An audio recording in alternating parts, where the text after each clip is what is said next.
Hi friends, Raji's കിച്ചൻ്റെ പുതിയൊരു വീഡിയോയിലേക്ക് എല്ലാവർക്കും സ്വാഗതം. ഇന്ന് നമുക്ക് ഹെൽത്തി ആയിട്ടുള്ള ഒരു ഗോതമ്പ് പുട്ടിൻ്റെ റെസിപ്പി ആട്ടോ. അപ്പോൾ ആ കൂടെ തന്നെ അതിൻ്റെ മാവ് എങ്ങനെ നമുക്ക് നൈസായിട്ട് കുഴച്ചെടുക്കാം എന്നുള്ളൊരു ടിപ്പും കൂടെ ഞാൻ ഇതിനകത്ത് പറയുന്നുണ്ട്. അപ്പോൾ നമുക്ക് നേരെ വീഡിയോയിലേക്ക് പോവാം.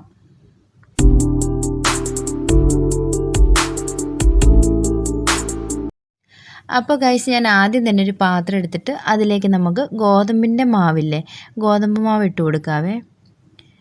ഒരു 3 കപ്പ് ഗോതമ്പ് പൊടി ഞാൻ എടുക്കുന്നുണ്ട്. അപ്പോൾ നിങ്ങൾ ഈ ഗോതമ്പ് പുട്ട് ഉണ്ടാക്കിയിട്ടുണ്ടോ? ഇല്ലെന്നുണ്ടെങ്കിൽ എന്തായാലും ഉണ്ടാക്കി നോക്കണം. കാരണം പുട്ടുകളിൽ കേമനാണ് ഈ ഗോതമ്പ് പുട്ട്. മറ്റൊന്നുമല്ല, നമുക്ക് ഹെൽത്തി ആയിട്ടുള്ളൊരു പുട്ടാണ് ശരിക്കും ഈ ഗോതമ്പ് പുട്ട്. ഇതിനകത്ത് നമ്മൾ എണ്ണയോ കാര്യങ്ങളോ ഒന്നുമില്ലല്ലോ, നമ്മൾ സ്റ്റീം ചെയ്തല്ലേ എടുക്കുന്നത്. അപ്പോൾ അതുകൊണ്ട് തന്നെ നമ്മുടെ ശരീരത്തിന് ഏറ്റവും നല്ല ഒരു ആഹാരം കൂടിയാണ് കേട്ടോ. അപ്പോൾ ഞാൻ 3 കപ്പ് ഗോതമ്പ് പൊടി എടുത്തിട്ടുണ്ട്. അതിനകത്തേക്ക് ഉപ്പിട്ട് കൊടുക്കുന്നുണ്ട്, ആവശ്യത്തിന് ഉപ്പിട്ട് കൊടുക്കുന്നുണ്ട്. ശേഷം ആ ഉപ്പെല്ലാം കൂടി ഒന്ന് മിക്സ് ചെയ്തതിന് ശേഷം നമുക്ക് ഒന്ന് കുഴച്ചെടുക്കാം. ഞാൻ സാധാ പച്ചവെള്ളത്തിലാട്ടോ കുഴച്ചെടുക്കുന്നത്. അപ്പം നമുക്ക് കൈ കൊണ്ട് ഒരുപാട് വെള്ളം ചേർത്ത് കുഴച്ചെടുക്കരുത്.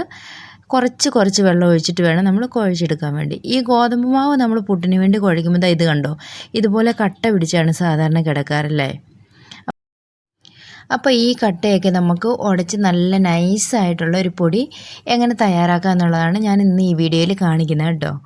അപ്പോൾ നമ്മളിതേ ഇങ്ങനെ കുഴച്ച് ഒരുപാട് കുഴയ്ക്കാതെ ഇങ്ങനെ ഉരുട്ടി നോക്കുമ്പോൾ ഇതുപോലെ ഉരുണ്ട് വരുന്ന ആ ഒരു പാകത്തിന് വേണം നമ്മൾ കുഴച്ചെടുക്കാൻ വേണ്ടിയിട്ട്. അതിനുശേഷം നമുക്കൊരു മിക്സിയുടെ ജാറെടുത്ത് അതിനകത്തേക്ക് ഇട്ടൊന്ന് നമുക്ക് ജസ്റ്റ് ഒന്ന് അടിച്ചെടുക്കാം. അപ്പോൾ നമുക്ക് നല്ല നൈസായിട്ടുള്ള ഒരു പൊടി കിട്ടും കേട്ടോ. അപ്പോൾ ഞാൻ ഇതിനകത്തേക്ക് ഇട്ട് കൊടുക്കുന്നുണ്ട്. നിങ്ങൾ മിക്സിയുടെ ജാറിനകത്തേക്ക് ഇടുമ്പോൾ ഏകദേശം ഹാഫ് ആ ഒരു പരുവത്തിൽ ഇട്ട് കൊടുത്താൽ മതി. ഒരുപാട് നിറച്ചിടണ്ട. അങ്ങനെ നിറച്ചിട്ട് കഴിഞ്ഞാൽ നമുക്ക് മൊത്തം പൊടിയും പൊടിഞ്ഞ് കിട്ടത്തില്ല കേട്ടോ. അപ്പോൾ നമ്മൾ ഈ മിക്സിയുടെ ജാറിൽ പകുതിയോളം എന്നിട്ട് ഈ പൾസ് മോഡിലിട്ടിട്ട് ഒന്ന് അടിച്ചെടുത്താൽ മതി കേട്ടോ. ഇനി നമുക്കൊന്ന് ഓപ്പൺ ചെയ്യാം. ഇത് കണ്ടില്ലേ, നല്ല നൈസായിട്ട് നമുക്ക് പൊടിഞ്ഞ് കിട്ടിയിട്ടുണ്ട്. അപ്പോൾ ഒരുപാട് വെള്ളം ഒഴിച്ചിട്ടുണ്ടെന്നുണ്ടെങ്കിൽ അത് കുഴഞ്ഞു പോകും കേട്ടോ. അപ്പോൾ അതുകൊണ്ടാണ് ഞാൻ പറഞ്ഞത്, കുറച്ച് വെള്ളം വെച്ചിട്ട് നമ്മൾ നനച്ചെടുത്തിട്ട് ഏകദേശം ഉരുട്ടി നോക്കുന്ന സമയത്ത് ഉരുള പോലെ ഉരുണ്ട് വന്നിട്ടുണ്ടെങ്കിൽ അതാണ് ശരിക്കും പാകം കേട്ടോ. അപ്പോൾ ആ ഒരു പാകത്തിൽ എടുത്തിട്ട് നമ്മൾ ഇതുപോലെ മിക്സിയുടെ ജാറിനകത്തേക്ക് ഇട്ടിട്ട് ഇതുപോലെ നമുക്ക് പൊടിച്ചെടുക്കാം. അപ്പോൾ അതെല്ലാം ഞാനൊന്ന് പൊടിച്ചെടുത്തുകൊണ്ട് വരുന്നുണ്ട് കേട്ടോ. ഇത് കണ്ടില്ലേ, എല്ലാം തന്നെ നല്ലവണ്ണം പൊടിഞ്ഞ് കിട്ടിയിട്ടുണ്ട്. അപ്പോൾ ഒരുപാട് കുത്തി നിറച്ചിട്ട് പൊടിക്കാൻ നോക്കരുത്, മൊത്തത്തിൽ പൊടിഞ്ഞ് കിട്ടത്തില്ല, ചിലപ്പോൾ അത് കുഴഞ്ഞു പോകാൻ സാധ്യതയുണ്ട്. അപ്പോൾ ഇതാണ് നമ്മൾ ഇന്ന് പൊടിച്ചെടുത്തുകൊണ്ട് വന്നിരിക്കുന്നത്. അപ്പോൾ ഇത് കണ്ടില്ലേ, നല്ല നൈസായിട്ട് നമുക്ക് കിട്ടിയിട്ടുണ്ട്. കണ്ടോ, ഒന്നും അവിടെ ഇവിടെ ഒന്നും ഒട്ടിപ്പിടിക്കുകയോ അങ്ങനെ ഒന്നുമില്ല. നല്ല നൈസായിട്ട് തന്നെ നമ്മൾ സാധാരണ പുട്ടുപൊടിയൊക്കെ അരിപ്പൊടിയുടെ പുട്ടുപൊടിയൊക്കെ കുഴയ്ക്കുന്ന പോലെ തന്നെ നമുക്ക് കിട്ടിയിട്ടുണ്ട്. കണ്ടില്ലേ. അപ്പോൾ നിങ്ങൾ ഗോതമ്പ് പുട്ട് ഇതുപോലെ ഉണ്ടാക്കിയിട്ടില്ലെന്നുണ്ടെങ്കിൽ ഇങ്ങനെയൊന്ന് ഉണ്ടാക്കി നോക്കുക കേട്ടോ. അപ്പോൾ നിങ്ങൾ പലർക്കും ഇതറിയാമായിരിക്കും, എങ്കിൽ അറിയാത്തവർക്ക് വേണ്ടിയിട്ടാണ് ഞാൻ ഈ ഒരു വീഡിയോ ചെയ്യുന്നത്. കണ്ടോ, എത്ര പെർഫെക്റ്റ് ആയിട്ട് അത് കിട്ടിയിരിക്കുന്നതെന്ന് നോക്കിക്കേ.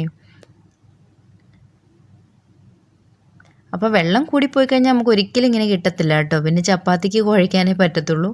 അപ്പോൾ ഇനി ഏതായാലും ഞാൻ തേങ്ങ ചിരകി വെച്ചിട്ടുണ്ടായിരുന്നു പുട്ടിന് വേണ്ടിയിട്ട്. അപ്പോൾ നമുക്ക് ആ തേങ്ങ ഇട്ട് കൊടുത്തിട്ട് നേരെ നമുക്ക് പുട്ടുണ്ടാക്കിയിട്ട് വരാം കേട്ടോ. അപ്പോൾ ഞാൻ ചിരട്ടപ്പുട്ടാണ് ഇവിടെ ഉണ്ടാക്കുന്നത്.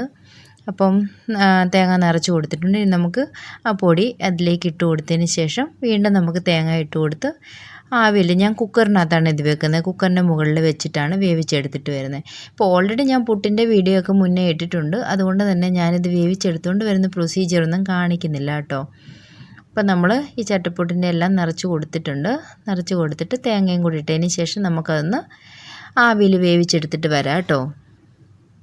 അപ്പോൾ ഇതുപോലെ പൊടിക്കാൻ വേണ്ടി മിക്സി ഇല്ലാത്തവരാണെന്നുണ്ടെങ്കിൽ ഇത് ഞാൻ താഴെ ഒരു വീഡിയോ കൊടുക്കുന്നുണ്ട്. അതുപോലെ 2 കൈ കൊണ്ട് നമ്മൾ തിരുമ്മി എടുത്തു കഴിഞ്ഞ് കഴിഞ്ഞാൽ നമുക്ക് സെറ്റായിട്ട് കിട്ടും കേട്ടോ. അപ്പോൾ ഗൈസ്, നമ്മുടെ ആദ്യത്തെ പുട്ട് ഇവിടെ റെഡി ആയിട്ടുണ്ട്. കണ്ടില്ലേ, നല്ല പെർഫെക്റ്റ് ആയിട്ട് തന്നെ നമുക്ക് കിട്ടിയിട്ടുണ്ട്. ഒന്നും കട്ട പിടിച്ച് കിടക്കുകയോ ഒന്നുമില്ലാതെ തന്നെ നമുക്ക് നല്ല പെർഫെക്റ്റ് ആയിട്ട് തന്നെ കിട്ടിയിട്ടുണ്ട്. ഇനി ഇങ്ങനെ തന്നെ നമുക്ക് നമ്മുടെ പുട്ടുകളെല്ലാം തന്നെ ഒന്ന് ഉണ്ടാക്കിയെടുത്തിട്ട് വരാം കേട്ടോ. കണ്ടില്ലേ, ഞാൻ സൂം ചെയ്ത് നിങ്ങളെ കാണിക്കുന്നത് എന്താണെന്ന് ചോദിച്ചു കഴിഞ്ഞാൽ ഇതിനകത്ത് കട്ടയോ കാര്യങ്ങളോ ഒന്നും ഇല്ലെന്ന് കാണിക്കാൻ വേണ്ടിയിട്ടാണേ. അപ്പം നമുക്ക് നമ്മുടെ പുട്ടുകളെല്ലാം തന്നെ ഉണ്ടാക്കിക്കൊണ്ട് വരാം. ഇപ്പോൾ 4 കുറ്റി പുട്ട് ഞാനിവിടെ ഉണ്ടാക്കിയെടുത്തിട്ട് വന്നിട്ടുണ്ട്. നല്ല സൂപ്പർ ഹെൽത്തി ആയിട്ടുള്ളൊരു പുട്ടായിരുന്നു. അപ്പം നിങ്ങളാരും ഇത് ഉണ്ടാക്കിയിട്ടില്ലെന്നുണ്ടെങ്കിൽ മസ്റ്റായിട്ട് ഉണ്ടാക്കേണ്ട ഒരു കാര്യമാണ്. അപ്പോൾ ഇന്നത്തെ എൻ്റെ വീഡിയോ ഇഷ്ടപ്പെട്ടുവെങ്കിൽ ലൈക്ക് ചെയ്യണം, കമൻറ്റ് ചെയ്യണം. സബ്സ്ക്രൈബ് ചെയ്യാത്തവരാണെന്നുണ്ടെങ്കിൽ ഒന്ന് സബ്സ്ക്രൈബ് ചെയ്തേക്കണേ. അപ്പോൾ എന്തായാലും നമ്മുടെ പുട്ട് റെഡി ആയിട്ടുണ്ട്. കടലക്കറി ഓൾറെഡി ഞാൻ വെച്ചിട്ടുണ്ട്. നല്ല കുറുകിയ ചാറുള്ള കടലക്കറിയാണ്. കടലക്കറിയുടെ വീഡിയോയും ഞാൻ ഇതിന് മുന്നേ തന്നെ പോസ്റ്റ് ചെയ്തിട്ടുണ്ടായിരുന്നു. അപ്പോൾ നിങ്ങൾ കണ്ടിട്ടില്ലെന്നുണ്ടെങ്കിൽ ജസ്റ്റ് ഒന്ന് പോയി കാണുക കേട്ടോ. ഇതുണ്ടല്ലേ, കടല അരച്ച് ചേർക്കുകയോ മൈദ ചേർക്കുകയോ ഒന്നുമില്ലാതെ തന്നെ നമുക്ക് നല്ല കുറുകിയ ചാറോടുകൂടിയുള്ള കടലക്കറിയും ഉണ്ടാക്കാൻ സാധിക്കും. അപ്പോൾ എന്തായാലും ഞാൻ പോയി പുട്ടും കടലയും അടിക്കട്ടെ. അപ്പോൾ മറ്റൊരു വീഡിയോ ആയിട്ട് വരും വരേക്കും എല്ലാവർക്കും താങ്ക്സ് ഫോർ വാച്ചിങ്. ടാറ്റാ.